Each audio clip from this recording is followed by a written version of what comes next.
Hello, welcome back.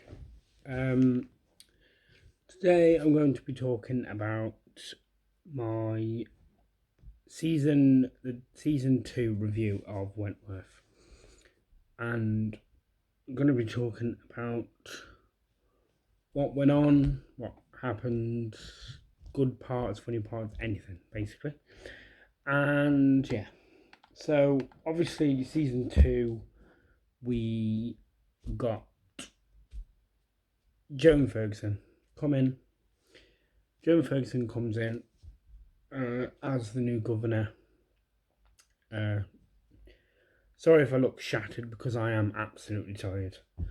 But um, Ferguson comes in as governor.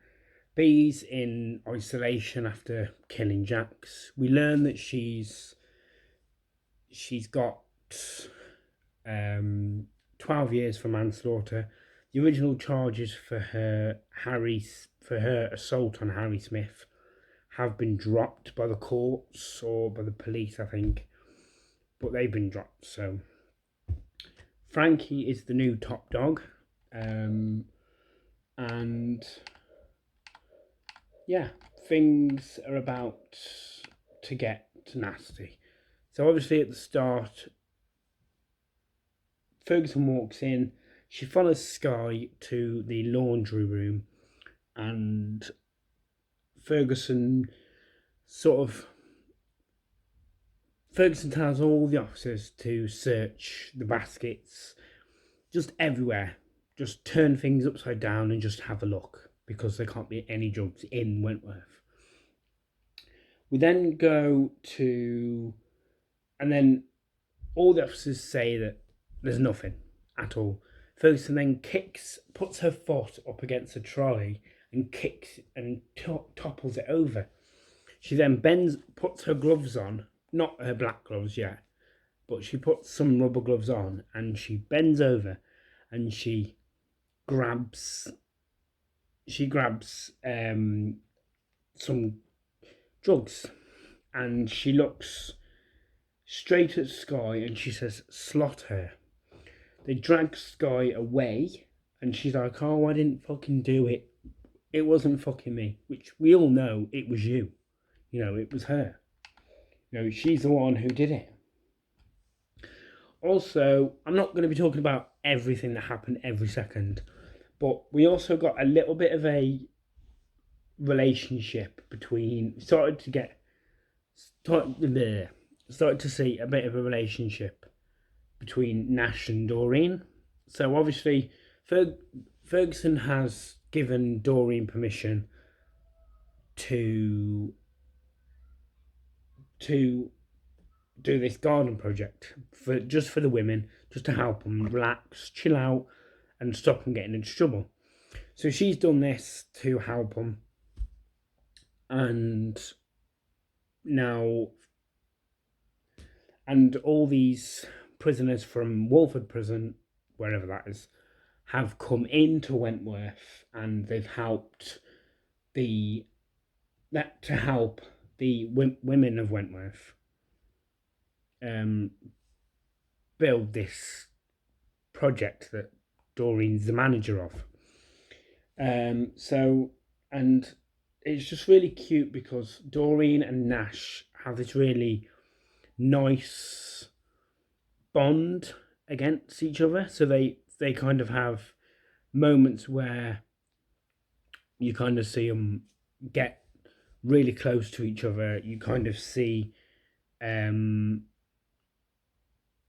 just, and then eventually Frankie decides to give them some space to have sex in the garden shed, and she ends up pregnant.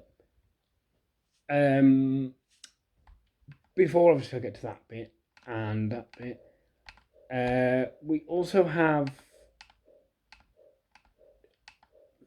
there's been quite a lot in this season. We also see Maxine Conway come in and Jess Warner, who have come in. Maxine Conway has come in on charges of, she stabbed her boyfriend, Gary, I think his name was, with some scissors. So basically, yeah, he's injured him, put him in hospital. We don't understand, we don't know what's the matter with him, if he's okay, not until earlier on in the season, or later on. And we also meet Jess Warner, who's got a previous conviction for child killing. But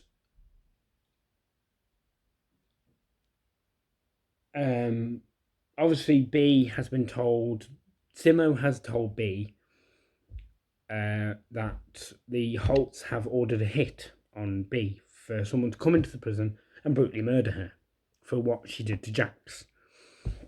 So the prisoners are obviously, she's absolutely shitting herself. She's not, obviously B's not scared of what's coming, but she just wants to know who's coming after her. But obviously she has to question everyone. She has to question all the new inmates. So she gets this some sort of like weird gun off Frankie.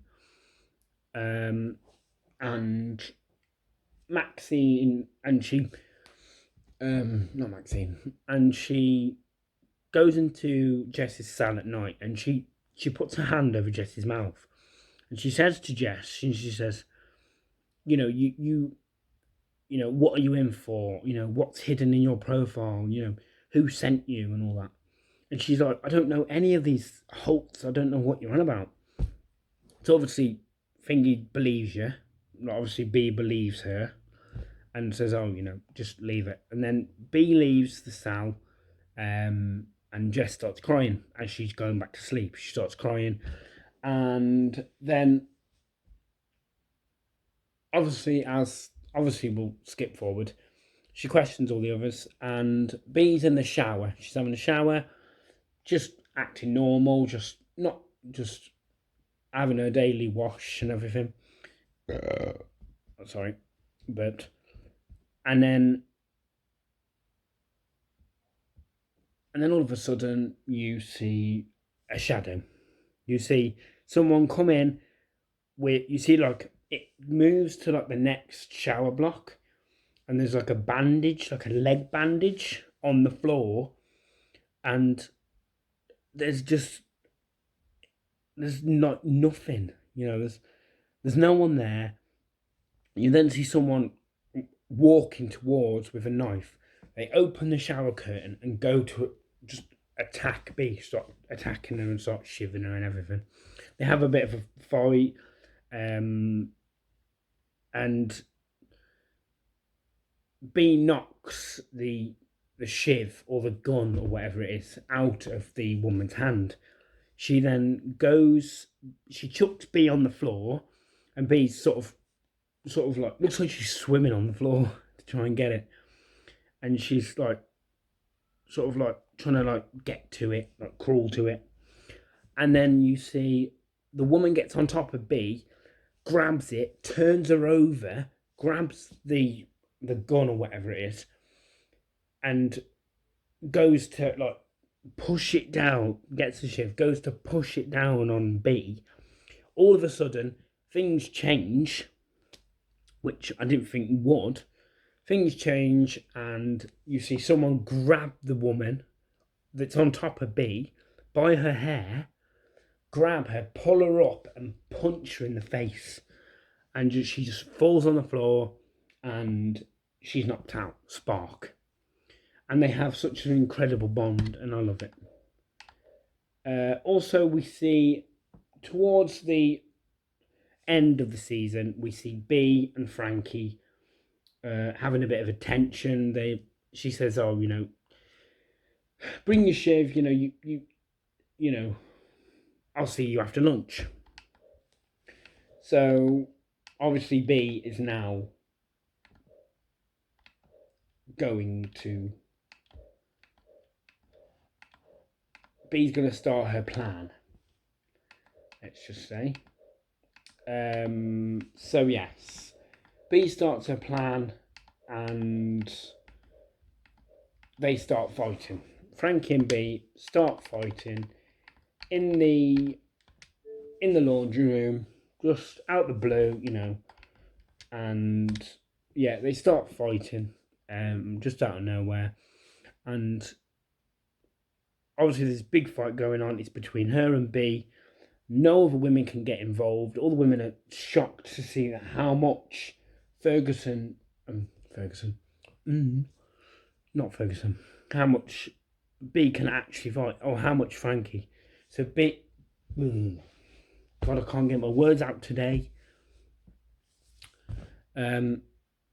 So Frankie walks towards B, does that, goes to like attack her, and B knocks the shit out of her hand, and basically just goes like that and knocks Frankie in the nose, giving her a nosebleed. Then you see Frankie, you see Frankie, B and Frankie going at each other. B slams Frankie against the laundry, against the tumble dryer, and then you see B on top of Frankie, hitting her and all that. And she says, say it and all that. And Frankie says, it's B's, she's won. So obviously that's over. B gets up, pulls up her wrist and starts cutting herself, And Boomer's like, what the fuck is going on? And then obviously B's sent to hospital. She's a medical, everything. She goes to hospital. She escapes. She does escape. Well, Frankie's still in Wentworth as a wounded woman. And B's on the outside getting revenge on Braden. So she finds Braden and she confronts him saying, why did you do it? And I want you to do what you did to Debbie. I want you to put the stuff that you put inside my daughter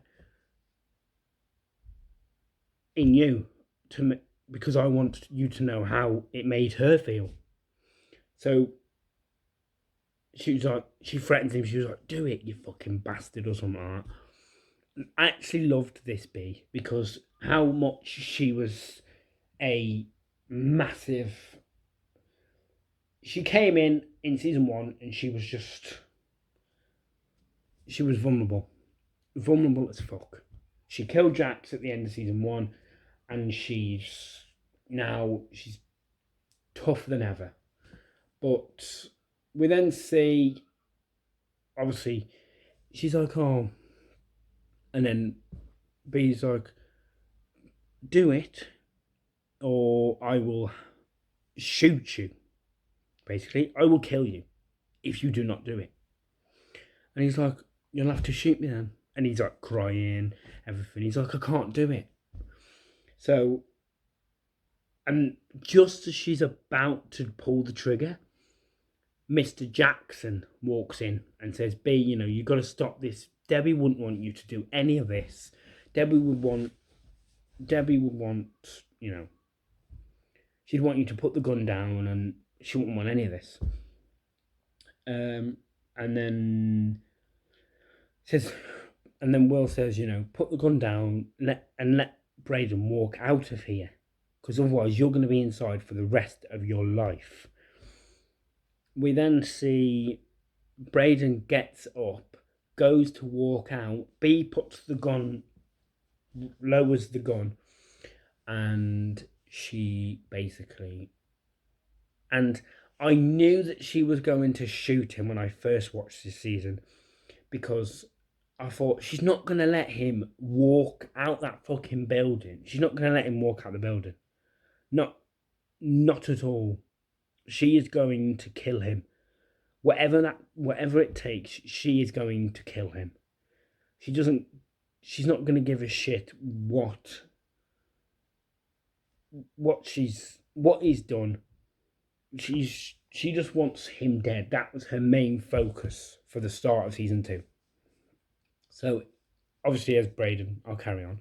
Braden gets up, goes to walk out, and smirks at her, starts smiling. And I thought she's just gonna... And the next minute, B just goes... and shoots her. And yeah, shoots him in the head. What a way to die. And yeah. And then B gets sent back to Wentworth, and she gets granted top dog. She gets announced top dog by Frankie. It says, this is Queen B, she's a top dog now,